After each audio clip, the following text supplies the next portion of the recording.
This episode from the life of Sherlock Holmes will be transmitted to our men and women overseas by shortwave and through the worldwide facilities of the Armed Forces Radio Service.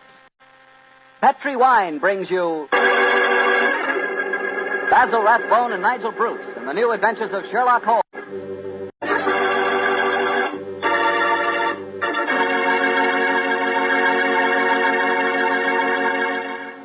The Petri family, the family that took time to bring you good wine, invite you to listen to Dr. Watson tell us another exciting adventure he shared with his old friend, that master detective, Sherlock Holmes.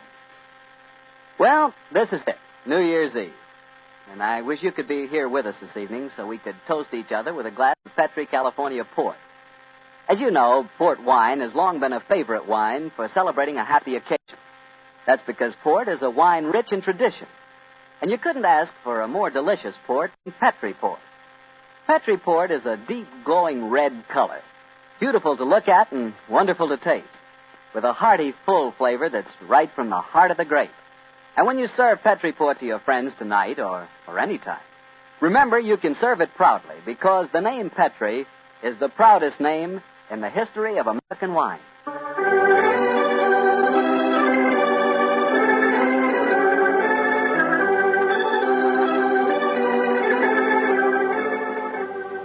And now I'm sure Dr. Watson's waiting for us, so let's drop in and see. Good evening, Doctor. Good evening, Mr. Bartell. Draw up your usual chair. Thank you. That's it. Well, did you enjoy the Christmas holidays? Well, I've had a whale of a time, thank you, but I don't think I can face a turkey or a mince pie for at least another year. How about you, Doctor? Oh, I had a very pleasant week, too, my boy. Parties, visitors, and a flattering number of Christmas messages to be answered. Oh, say, you got a new pipe. Is that a Christmas present? Yes, new pipe, new tobacco pouch, and a pound of my favorite tobacco. All of them sent to me from London by an old client and a friend of mine, Sir Ian Dunbar. An old client, huh? Well, do you mean he was one of your patients, or was he someone that you and the great Sherlock Holmes helped? The latter, Mr. Bartell. As a matter of fact, it was receiving this gift that reminded me of the story I've decided to tell you tonight. A story in which Sir Ian Dunbar played a prominent part. And how did it begin? The day before New Year's Eve in 1899, Sherlock Holmes and I sat in opposite corners of a first-class railway carriage. We sped towards Edinburgh in the Flying Scotsman. What took you and Sherlock Holmes up there, Doctor? It started off as a holiday visit, Mr. Bartell. My old friend Sir Walter Dunbar had asked Holmes and me to spend a few days with him at Dunbar Castle, about 20 miles outside Edinburgh. After we left King's Cross Station, Holmes, his sharp, eager face framed in his deerstalking cap, dipped into the bundle of fresh papers which he brought with him. We left Bedford far behind us before he thrust the last one of them under the seat, leaned across, and offered me his cigar.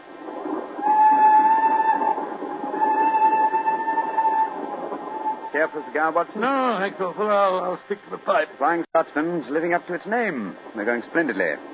Our present rate is 53.5 miles an hour. Oh, I hadn't noticed the quarter-mile post. Nor have I, but the telegraph posts on this line are 60 yards apart. With the aid of a watch, the calculation is a simple one. Watson, my dear fellow, we have several hours ahead of us. Tell me more about Walter Dunbar. I have a feeling that he's in some kind of trouble, but you haven't wanted to talk about it. Well, it's not exactly trouble, Holmes, but there's a strange problem that confronts the Dunbars. A problem that'll be settled at midnight tomorrow. Oh, indeed. Night of New Year's Eve, eh? Yes, exactly. But to really appreciate the story, I have to begin by telling you of the death of old Sir Thomas Dunbar. The father of the present baronet, I suppose. Yes, he was severely wounded at Waterloo, though he managed to last out long enough to get back to Dunbar Castle.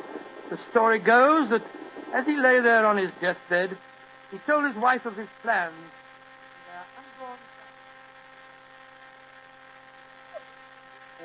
Dinner grave, lass. I've fetched the baronet's here home from Waterloo. What if I fetch the mortal wound as well? Oh, hush, lass. I'm not afraid to die. All that niggles me is that I shall never see the child you bear. Is Sir Wattle Scott no coming yet? Jenny, he visit the deathbed of his old friend.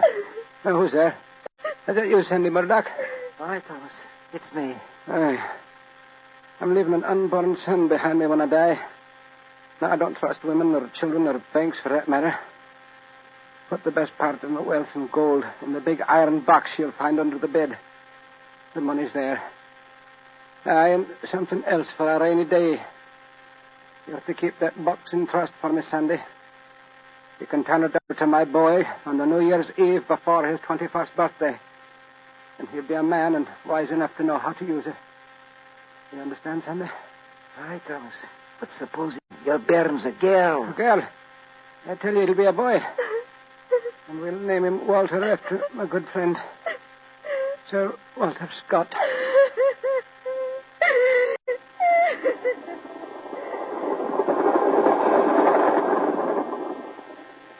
Very interesting story, Watson. And that child, of course, is the gentleman we are going to see now, Sir Walter Dunbar. Exactly. And the first baronet was a friend of Sir Walter Scott, while his son can boast of your acquaintance. Why, it's a family singularly rich in literary friendships. That's not very funny, Holmes.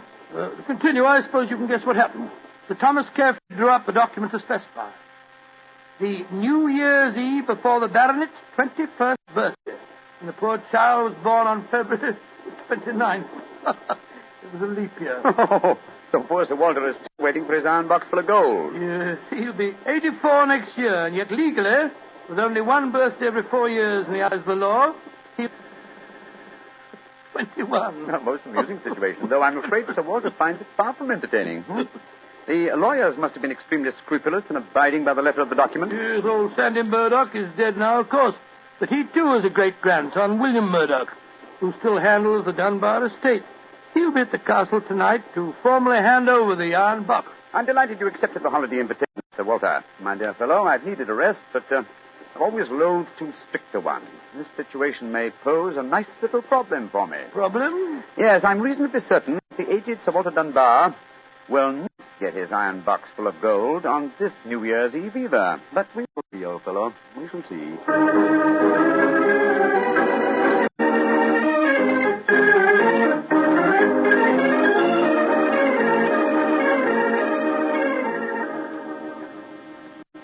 Dr. Watson, I'm glad to see you and Mr. Holmes here at the castle. Thank you, my boy. Holmes, this is Ian Dunbar, Sir Walter's grandson. How do you do, Mr. Dunbar? I'm very proud to meet you, Mr. Holmes. I've heard a lot about you. Our grandfather will be down in a few moments. Let's go into the library, shall we? Well, I imagine Sir Walter's quite excited about tonight's ceremony, isn't he? Wouldn't you be, if you'd waited 63 years too long for an inheritance? Thank the Lord I had the foresight to be born on the prosaic date of August the 21st. In the event of your grandfather's death, you would be the next baronet, I take it. Yes, Mr. Holmes. You see, my father was killed 2 months ago at Mafeking. Yes, I read about it in the papers, my boy. I'm very sorry. Thank you, Doctor. The opening of the box isn't going to be the only ceremony at midnight. Dorothy and I are announcing our engagement. Dorothy? Dorothy Small. She and her father are staying here, too. My congratulations. Yes, indeed, Ian. Indeed, mine, too. Thank you. It's been quite a battle with her father, though. He's a businessman and isn't impressed with titles when they aren't accompanied by a suitable income. But when we told him about the inheritance, he relented and gave his consent. Here's Dorothy now. Dorothy, darling, I want you to meet 2 friends of mine, Mr. Sherlock Holmes and Dr. Watson. How do you do? Now, how do you do, Miss Small? How are you, my dear? From what this young man's been telling us, I gather that congratulations are in order. Thank you. I finally persuaded Father that Ian would make a worthy son-in-law. For a while, I was afraid we'd have to elope to Gretna Green, live in a cottage on bread and cheese and law, but brave the parental wrath, just as they do in the storybooks. Oh, Sir Walter, there you are. Watson, my dear boy. How are you? And this must be your friend Sherlock Holmes. How do you do, Sir Walter? Very well for a young nipper who'll be 21 at midnight. Gentlemen, may I introduce Mr. Herbert Small? How do you do? How do you do, sir? I believe that we have to congratulate you on the engagement of your daughter. That was supposed to remain a secret until midnight. The Dunbar box was finally opened. Didn't be grouchy, Herbert. The children are in love, and I'm going to settle money on Ian. And it's New Year's Eve. Let's enter into the spirit of the occasion. Bring out the glasses, Ian. I've had some bottles of my special pride put out. It's the finest port in Scotland. The cream of Dunbar. Aye. My father laid the first bottle down the year before I was born.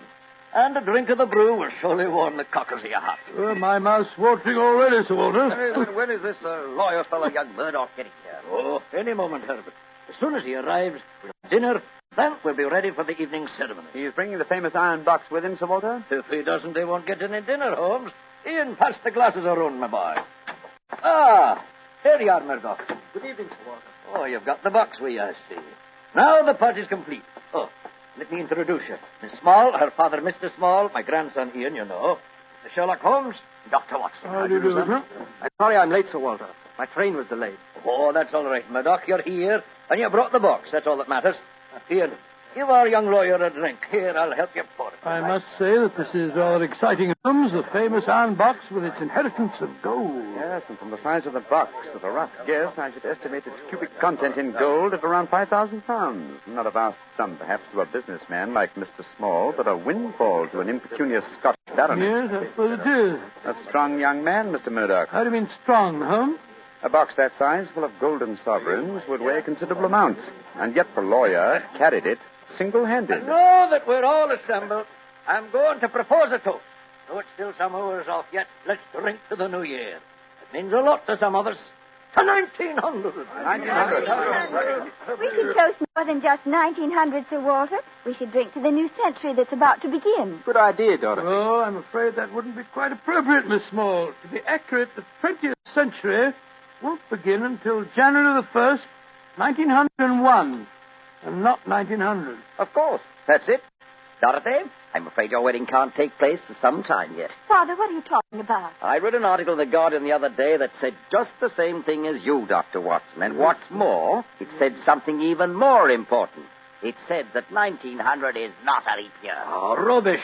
Leap year comes every 4 years. There was one in 1896. Then obviously 1900 is one. I think Mr. Small may be right. What do you say, Mr. Holmes? Do you know? Well, I hope no one would bring up this point, but it's the little problem I referred to on the train, my dear Watson. Yes, I remember. Holmes, for heaven's sake, answer. Is 1900 a leap year or no? I'm afraid it's not, Sir Walter. No? Because of a slight imbalance that would otherwise be produced in the calendar. Of the even century years, only those divisible by 400 are leap years. In other words, 1600 was a leap year, the year 2000 will be a leap year, but 1800 and 1900 are not leap years. Then you have no birthday next year, Sir Walter, and I'm afraid I can't open the box tonight. And the Dunbars won't get their inheritance. And you, my dear, don't marry for a few more years. I won't allow you to marry a pauper. Mr. Holmes, are you sure of your facts? I'm very much afraid that I am, young man. Oh, this is terrible. I cannot stand any more. No, don't take it too badly, Sir Walter. Here, drink this. There. That's it. After all, you only have to wait another 4 years. Another 4 years? At my age, young man, at my age. Oh, no. I shall never live that long. Aye, what is it, Angus? Dinner is prepared, Sir Walter. You can serve it as soon as you're ready, sir.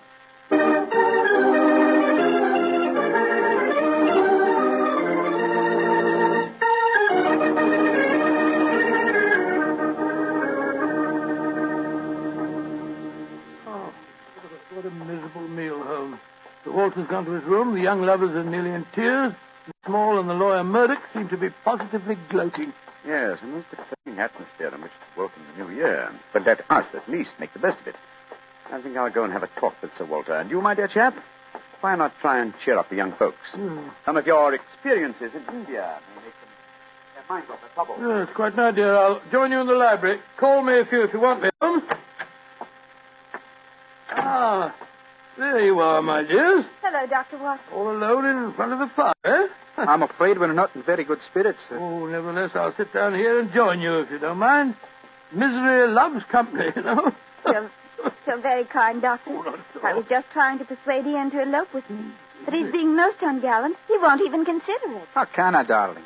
I've got under 200 pounds a year in my own right. How could we live on that? I was counting on money the grandfather was going to give us to get me started. Now, Miss Small, a little earlier you talked of Gretna Green and bread and cheese and love in a cottage.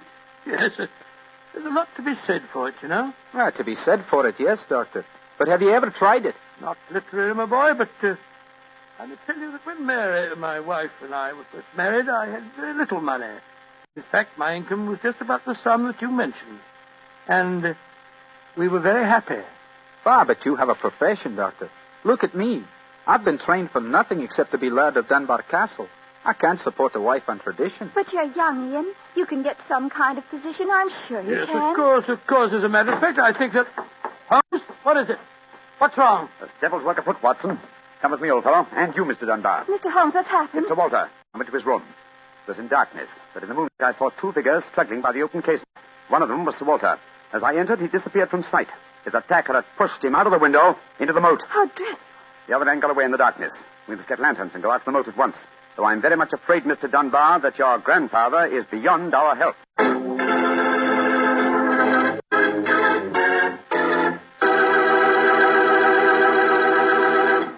Dr. Watson will be back in just a second, so I'd just like to remind you that if you want to serve a wine over the holidays that you're sure the ladies will enjoy, serve Petri California Muscatel.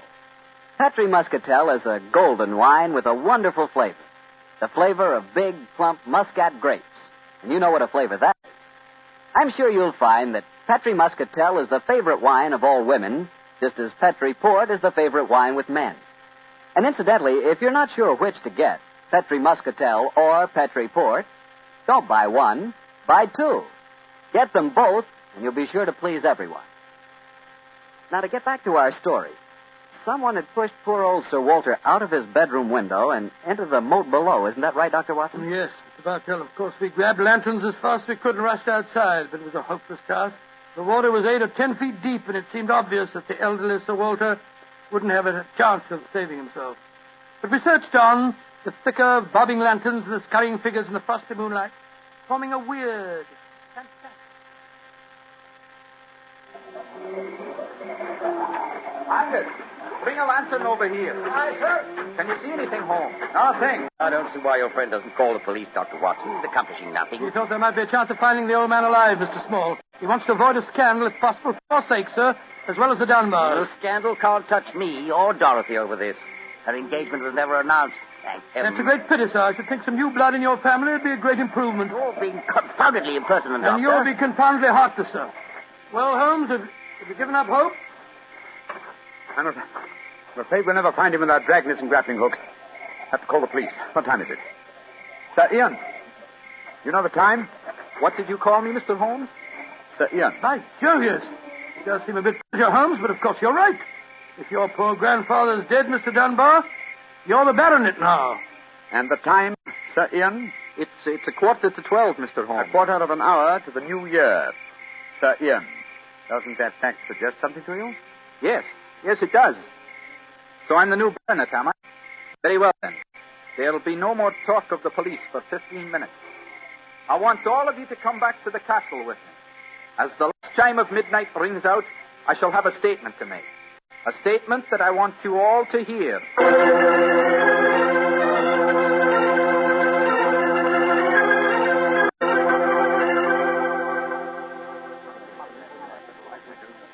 What you brought us all back here for, Holmes? There's something very funny going on.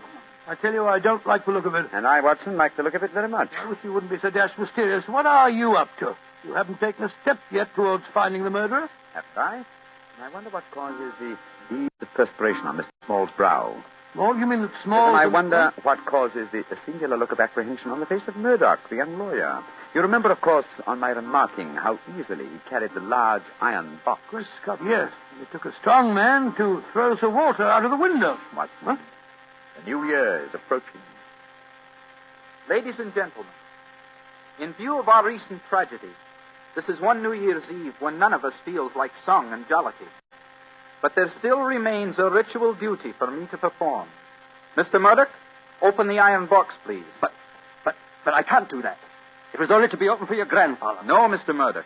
The phrase was that it was to be opened on the New Year's Eve before the baronet's 21st birthday. I am now the baronet, and I shall be 21 next year on August 21st. Open the box, please, Mr. Murdoch.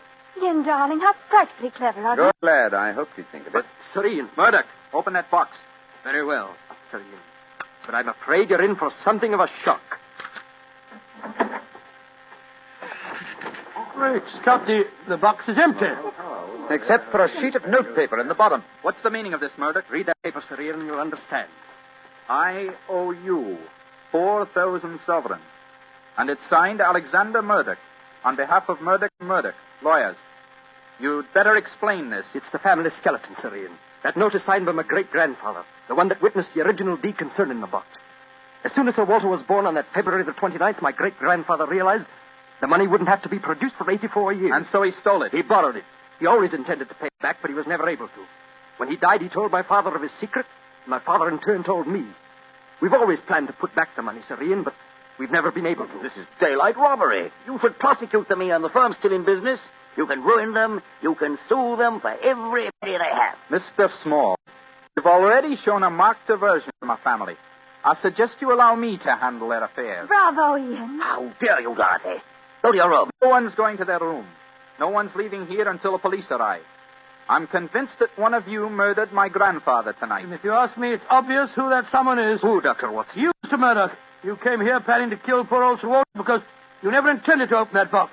You thought that your secret would die with him. That's a lie. I was going to tell him everything and then ask for time to pay the money. I didn't kill him. Of course he didn't. There's your murderer. You yourself, Ian. Father, what are you saying? I'm saying that Ian's the murderer. He saw that the box wasn't going to be open for another 4 years. He realized out the money couldn't marry Dorothy, so he killed his grandfather and then ordered the box open. You're trying to cover yourself. You pushed grandfather out of that window tonight. You thought that if he died, the box would never be opened.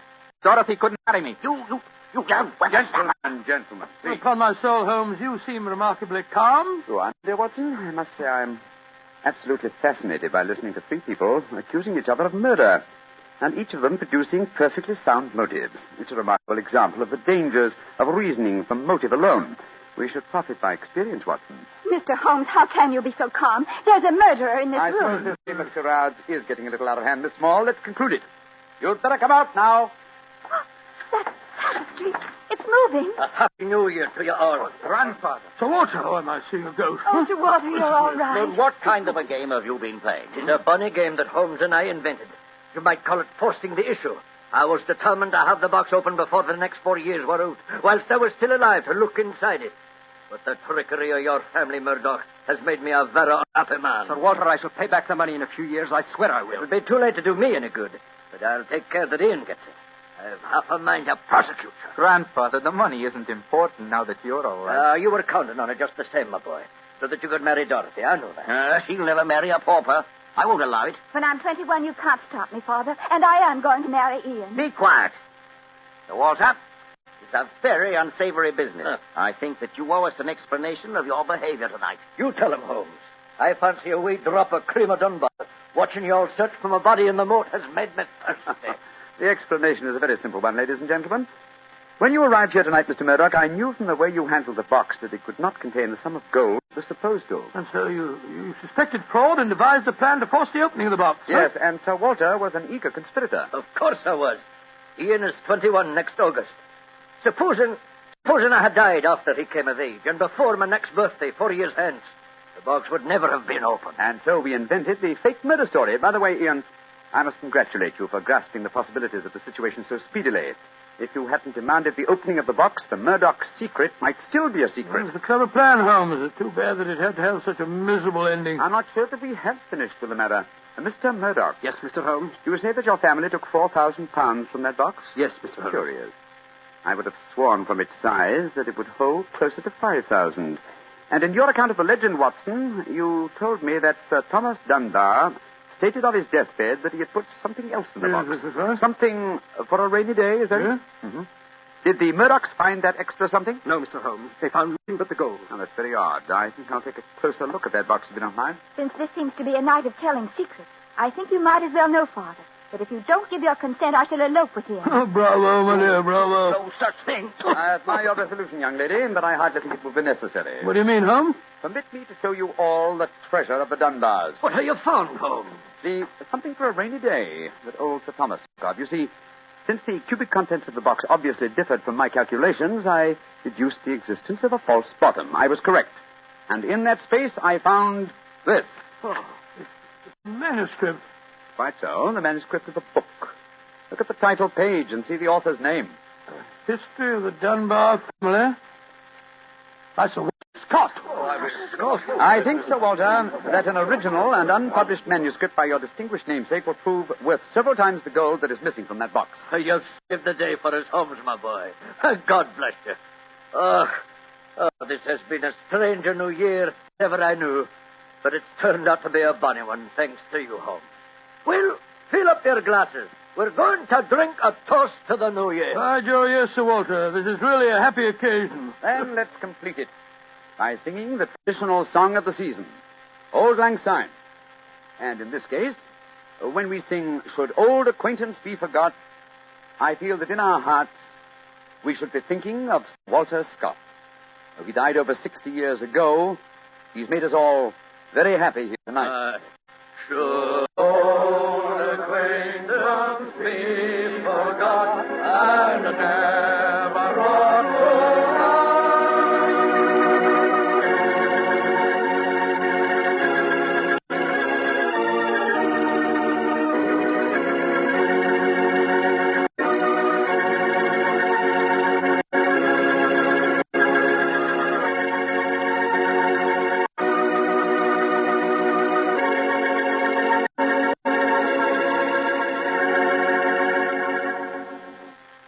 Doctor, that turned out to be a very happy new year for all concerned. Yes, that's one new year that I'll never forget.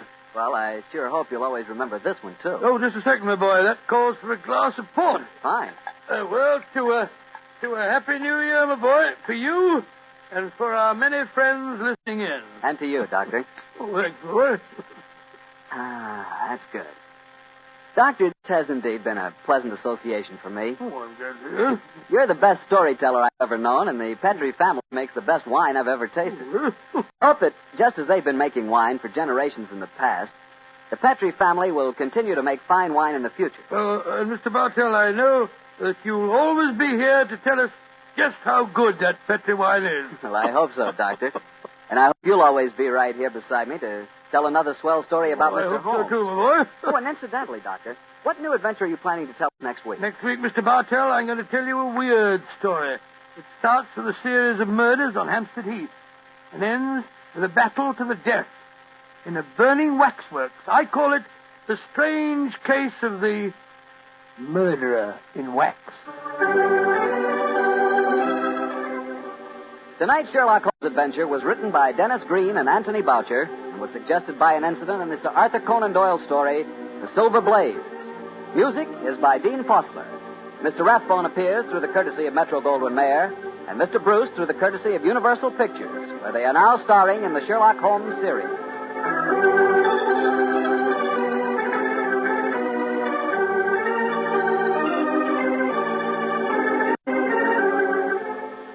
The Petrie Wine Company of San Francisco, California, invites you to tune in again next week, same time, same station. Sherlock Holmes comes to you from our Hollywood studio.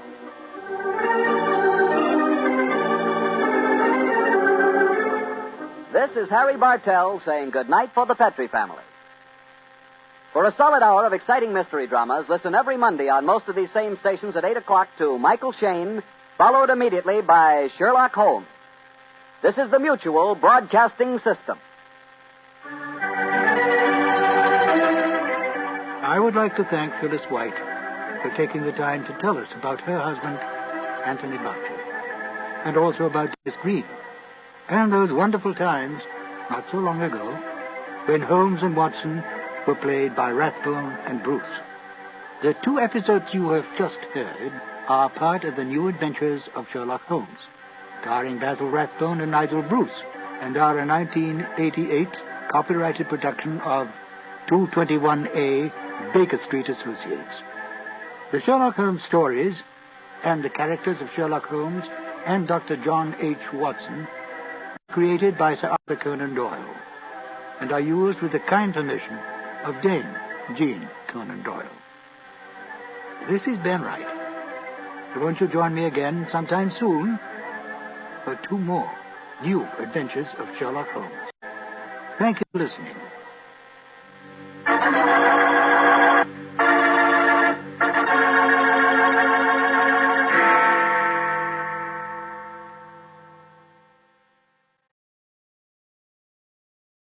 Hi, I'm Flo from Progressive. Being a baseball fanatic like me can be stressful. It's not all sports points and touchdowns. So Progressive is going to help you take your mind off your team for a moment. Instead of thinking about how they missed that goal point score, think about the Name Your Price tool from Progressive, letting you choose coverage options based on your budget, unlike your team that missed the end zone net area.